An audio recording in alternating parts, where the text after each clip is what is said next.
Hey, YouTube believers, Chris Mack coming at you with the Transformers number 22. Now, I was doing some packing, thinking, and I decided I needed to read a comic book to kind of take the bad taste out of my mouth. That was Dark Knight's Death Metal number 7. And this did the trick.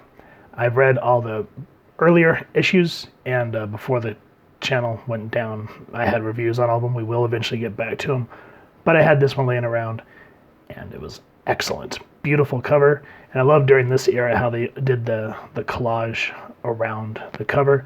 So, you know, if you read X-Men, Thor, whatever, always had this around it. And just during that time, that was a really neat idea.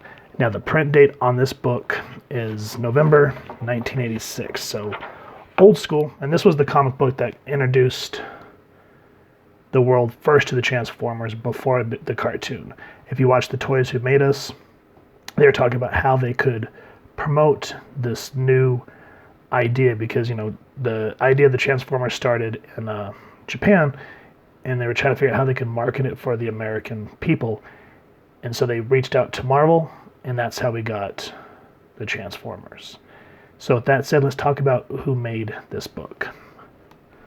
This is Bob Budiansky, writer, who was the one that started writing all the Transformers. Make sure, again, to go watch The Toys Who Made Us. They do a really good in-depth about it. This is Don Perlin Penciler. Ian Atkins and Brian Gravy doing the inks. Yes. Hans the Fourth, letter. Neil Yomtov colorist. Don Daly editor, and Jim Shooter was editor-in-chief. Now, what I like about this particular issue is, even though we're introduced to some new Transformers and Decepticons and whatnot, we also start to come full circle with some characters that I was interested about, because I read them in later issues and then they just kind of disappeared, and I'm like, well, I wonder when they're going to start getting reintroduced. And this is one of the issues. So the one that we are first and foremost introduced to is Circuit Breaker. Her story is absolutely tragic. She has come to hate any robot. She'll even say, she says somewhere in the book, the only good robot is a dead robot. She doesn't care about Autobots. She doesn't care about Decepticons. And she just becomes merciless. Now, I'm going to go ahead and spoil something, and we'll go back and we'll read it more in depth. But just so that you guys can kind of get the idea of why she is the way she is. She's talking to this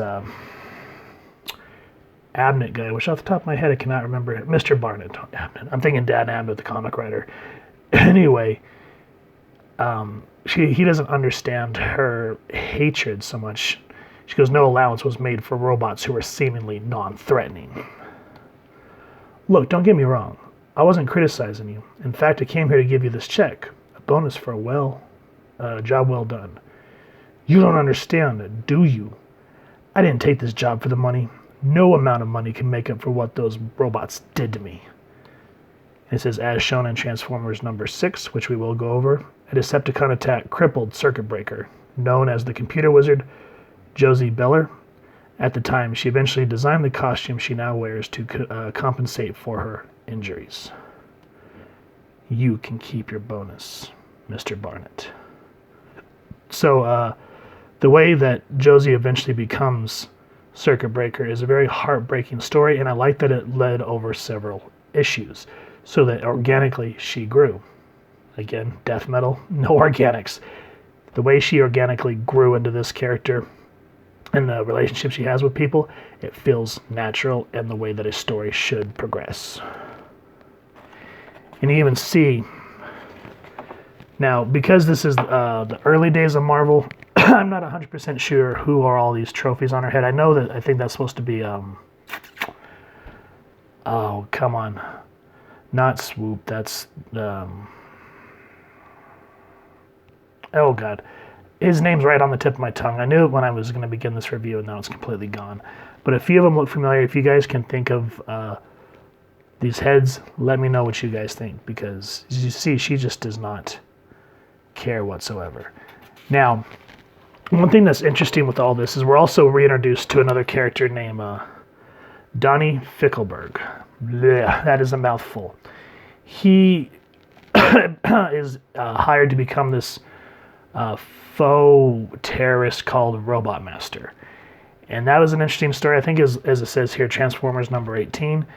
And as you can see, this guy is one of those superficial ones that only lives for money because he's desperate. And so whoever has the highest dollar at the time is who he will go with. But at the time, he's with the Transformers. And I like how Skids here, Optimus is saying, don't hurt him, because Skids is kind of refusing to help them.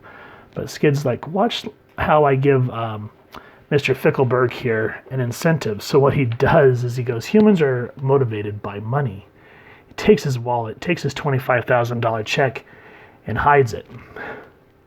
Now, Optimus, if you hold this check, you'll see that I've ensured his cooperation without hurting him. Now, with all this going on, which was kind of funny, but it shows how they're able to utilize Fickleberg. That name is just funny to say, so I'm sorry.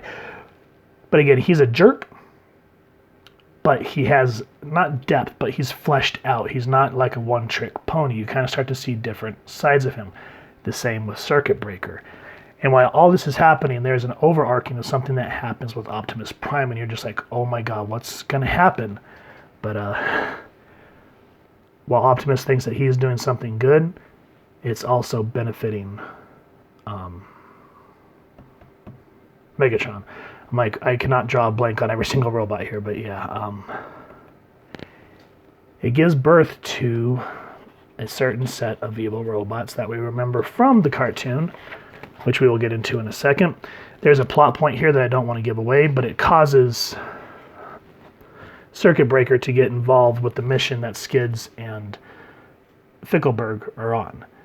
But now, as I was just saying, without giving away too much, because I want you guys to read this book, what happens with Optimus and how I said it benefits Megatron, this issue gives birth to the Stunticons. So as we saw how they were created in the cartoon, this is how they were first made in the comic. So that was a really cool way of being able to read this, because now I'm like, yeah, I had the first appearance of the Dinobots, the Aerial Bots, the Stunticons, the original Transformers. I don't know, I just like what Bubansky, that sounds like ba-ba-bo-ba.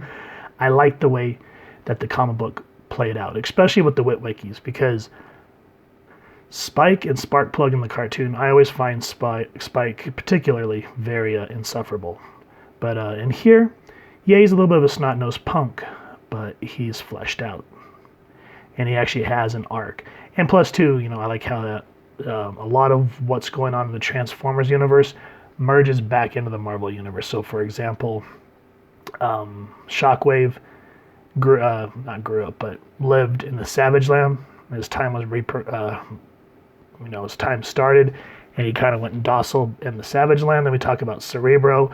Spider-Man makes an appearance. We see Dazzler on the radio. So just seeing the X-Men and the Avengers and the Transformers together in one universe. Oh man, it's just too bad that Marvel sold it to IDW, because this would have been cool to see a Transformer crossover now in modern shows with the Avengers. That just would have been the bee's knees, in my personal opinion.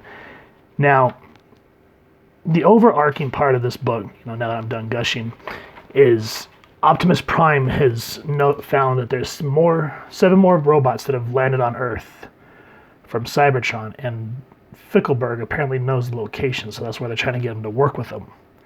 And that's kind of what the whole story, the arc is, or should I say the over arc is these two trying to get to them. But things just start to happen. We have the Stunticons coming in, trying to take over Skids and trying to discredit the Autobots. What does that mean? Read the book.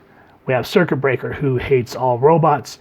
She gets involved, and she kind of starts to doubt herself for a few moments, which shows that underneath all this hatred, there's still the woman Jodie Beller. So I like how she gets fleshed out and that she has depth in that regard. And then, towards the end, we get an epic clash of Minosaur versus Superion. So it's like, yes! And let me tell you guys, it pays off. I don't want to give that away. But what I will say is at the end, the overarch of these guys trying to find the 7 Transformers, or the Autobots, ends with a really Judas move. What do I mean by that? Well, my friends, I guess you will have to pick up the Transformers number 22. Now, unlike Death Metal, where I just felt like it was all over the place, this book, this one in particular, it comes full circle of everything that's come before, from issue 1 to issue 21. And it feels organic. The characters feel as they should. Nothing feels out of place. And it's just an overall great read. Some really good human moments, heartfelt moments, great action, wonderful art. So overall, absolutely amazing book. If you guys have enjoyed this, please support your local comic shop and pick up a copy. If you've enjoyed this review, we really would appreciate if you take a moment to hit like, share, and subscribe. Helps the club channel more than you could possibly know. And if you wouldn't mind hitting that fancy little Autobot bell next to subscribe, that way as we continue to upload content, you guys will get notified. Come to the channel, and we love talking with y'all and hearing your feedback down in the comments below or on our social media pages, which I'll make sure to leave the links down below. So with all that said, I hope y'all continue to have an absolutely amazing day reading, and happy hunting, true believers.